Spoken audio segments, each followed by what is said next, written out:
The man who was picked by hand by Governor DeSantis to take over the Orange Osceola State Attorney's office is speaking to News 6 in a brand new interview. State Attorney Andrew Bain was put into office following the suspension of Monique Worrell last month. The governor suspended her after a war of words that went on for several months.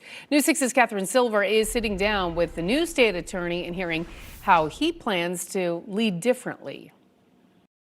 Take me back to when you first found out. Do you get a call from the governor's general counsel? So I got a pre-call from a friend that kind of knew before I did. When did you get that pre-call? How long before that first press conference? About two weeks, a little over 2 weeks before that. But there have been delays in the governor's decision to make the final decision. And of course, a monumental decision for you. What made you say yes? He had to tell me that go serve at that point. So that's what I did. And then I couldn't really look at my kids and tell them, hey, you had an opportunity to help the people in your community, and you kind of chose not to. State Attorney Andrew Bain may be new to the position, but he is not new to the Ninth Circuit. After playing football at the University of Miami, he graduated from law school at Florida A&M and started his career as a prosecutor in 2013. 7 years later, he was appointed to the bench by the governor.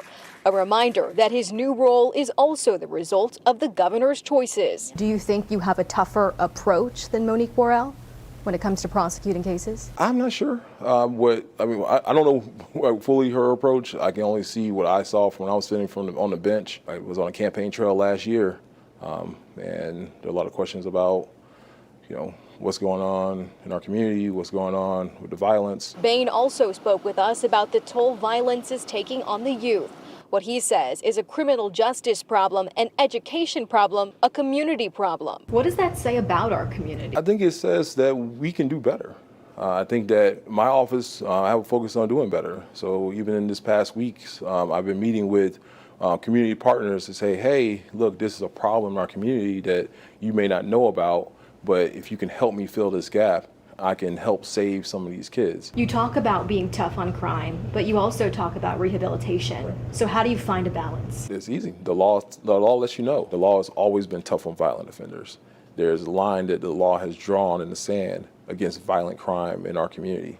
But when it comes to nonviolent offenders, there are a host of options available to state attorney's offices, to the community, to the individuals, to get out of that system. One last question, if I may. This is a position that you were not elected by the people to take. You were selected by the governor.